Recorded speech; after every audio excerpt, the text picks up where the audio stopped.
من بعد ما كنت مريضة والحالة ديالي عالم بها غير الله، من بعد ما مشى ليا الذوق ومشى ليا الشم وكان عندي واحد الالم حاده في الجسم ديالي. الا كانوا عندك هاد الاعراض فديري هاد المشروب وتفكريني. الا كان عندك الم في الحلق، الم في الراس، الم في الجسم كامل، الدوخه والكحه، ضيق في التنفس، ما عليك غير بهاد الوصفه. وصفة غزالة وكتقوي حتى المناعة. غير جربوها وما تنساوش هاد الفيديو خصو يوصل لأكبر عدد من اللايكات، وباش يوصل لأكبر عدد من الناس لينا الأجر كاملين إن شاء الله، والله يشافي الجميع. تبعوا معايا الفيديو حتى الأخير باش تشوفوا طريقة الاستعمال وطريقة التحضير. كيف ما قلت لكم فهاد الوصفة زوينة بزاف لجميع الآلام اللي كيكونوا عندنا في هاد الفترة هادي. اللي قلت لكم اي اعراض كيكونوا عندكم فبهاد الوصفه غادي تخلصوا من جميع المشاكل اللي كيكونوا وكتقوي المناعه. ما نقولش لكم عليها. بقاو معايا وتبعوا معايا الفيديو حتى الاخير. بسم الله على بركه الله. غادي نبداو الوصفه ديال اليوم. كيف ما غادي تلاحظوا اول حاجه هنايا غادي ناخذ واحد الكاسرونه كيف ما كتشوفوا، وغادي ناخذ هنايا واحد الفص من الثوم. غادي نقطعو القطع عشوائيه بحال هذا الشكل. وغادي ناخذ ايضا المعدنوس اولا البقدونس. المعدنوس كيف ما كنقولوا له هكا في المغرب، اولا البقدونس. اللي عارف الاسماء ديالو الاخرى يمكن له يخليها لنا هكا في التعاليق. كيف ما كتشوفوا كنكونوا مقطعينه محيدين له هاد الجوانب، وايضا منقيينه مزيان وغاسلينه ومنشفينه على هاد الشكل. غادي نديرو منه واحد الكميه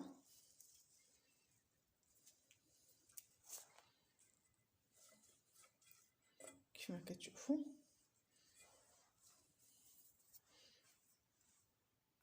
ناخذ واحد الكميه من الماء، تقريبا كأس من الماء، وغادي نديرو فوق نار تكون متوسطه ماشي مهيله، وايضا ما تكونش مجهده، متوسطه حتى يغلاو لينا هاد المكونات جيدا. بطبيعه الحال غادي نكونوا مغطين عليهم، يعني ماشي غادي نستعملوهم هكا والبخار ديالهم غادي يكون كيمشي في الهواء، اولا الزيوت الطياره اولا الفوائد اللي كاينين في هاد المكونين هادو يمشيو لينا في البخار. فضروري ملي نديروه كيف ما قلت لكم فوق نار متوسطه اولا مهيله كنغطيو عليه وكنخليوه حتى يبدا يغلى لينا، وعاد كنطفيو عليه. ندوزو غادي نكمل معكم الوصفه اللي غادي نحتاجو فيها الليمون اولا الحامض. الليمون اولا الحامض، الناس كيقولوا ان اسم ديالو هو الليمون، ولكن حنايا في المغرب كنقولوا له الحامض، ما كنقولولوش الليمون. وفي بعض المناطق عندنا هنا في المغرب كيقولوا له الليمون. وبالنسبه للليمون عندنا اللي كنقولوا له حنايا هو هذا، هو البرتقال، فحنايا كنقولوا له الليمون. كل جهة أو كل منطقة أو كل دولة ولها أسماء مختلفة. داكشي علاش كنحاولوا أننا نتعرفوا على المكون غير من الشكل ديالو إلا كانت أسماء هكا مختلفة. صافي هنا كيف ما كتلاحظوا كيف قلت لكم كنستعملوا ليمون اولا الحامض. هنا عندي هاد الحامض الاخضر وعندي الحامض الاصفر.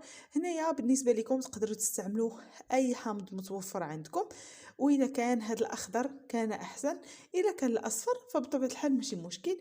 بالنسبه للحامض الاخضر فيه واحد الماده مجهده اكثر من هذا الليمون الاصفر هذا. غادي ناخذ الحامض ديالنا ونحيدوا له هاد العظيمات بهذا الشكل، وغادي ناخذوا له غادي ناخذوا هاد القلب هذا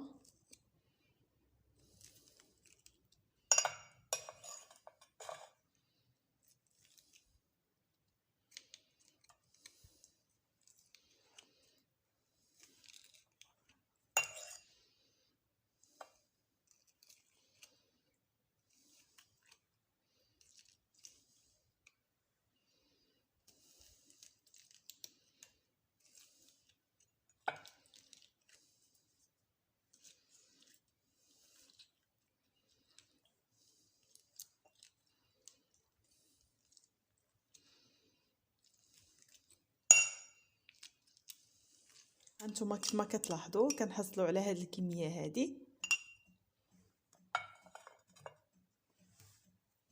دوز وغادي نوضع الخليط ديالي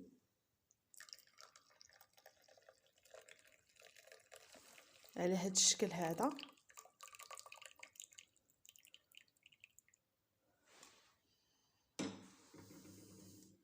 فكيكون الخليط ديالنا دافئ باش ما كيمشيوش لينا هاد الفوائد ديال هاد الليمون اولا الحامض. كتمشيو للمكان ديالكم اولا البلايصه ديالكم اللي كتنعسوا فيها اولا الفراش ديالكم ديال النوم، كتمشيو مباشره وكتاخذوا هذا المحلول هذا. بالنسبه لهذا المحلول كيفيه الاستعمال ديالو فهي جد سهله وبسيطه كيف ما كنقول لكم دائما، حيث المكونات اللي وضعنا في هذا الخليط مكونات طبيعيه، مكونات اللي كتخلصنا من المشاكل اللي كاينين في هذه الفتره هذه. ما نقولش لكم النتيجه اللي غادي تحصلوا عليها، غادي تحسوا ملي غادي تشربوه يعني غادي تحسوا بالجسم ديالكم فيه واحد التعرق، وهذا الشيء راه عادي. حيت ضروري تنقول لكم ملي تكونوا غادي تستعملوا هذا المحلول هذا خاصكم تكونوا يعني في الفراش ديالكم هكا ومغطيين، حيت ملي كتحسوا بداك التعرق فديك الساعه الوصفه فهي كتخدم لكم وكتعطي نتيجه مضاعفه. هنا بالنسبه للوصفه ديالي كيف ما قلت لكم غادي تمشيو للفراش ديالكم وغادي تغطاو بطبيعه الحال وغادي تشربوا هذا الكاس هذا اللي حضرت معكم وغادي تبقاو مغطيين. فما تنوضوش، حاولوا انكم تكونوا ساليتوا الشغل ديالكم كامل وفي الليل بطبيعه الحال. هذه الوصفه كنشربوها كنستعملوها في الليل، ما كنستعملوهاش بالنهار حيت ما كتعطيش نتيجه وما كتخدمش معنا. يعني كنستعملوها بالليل كنشربوها وكنتغطاو وندفاو مزيان وكنبقاو نتفرجوا اولا كنديروا شي حاجه. المهم ديك الساعه نتوما حتى يديكم نعاس على خاطركم. صافي هذه هي الوصفه، هي جد سهله وبسيطه وكتعطينا نتائج رائعه كيف ما قلت لكم. فكتبدا المفعول ديالها من اليوم الاول حتى ل3 ايام كحد اقصى، وان شاء الله تنجح معكم وتستافدوا من هذا الفيديو. وكنتمنى انكم تبارطاجيوه باش كلشي يستافد. ديروا لي لايك باش هكا تعمل فائده على الجميع.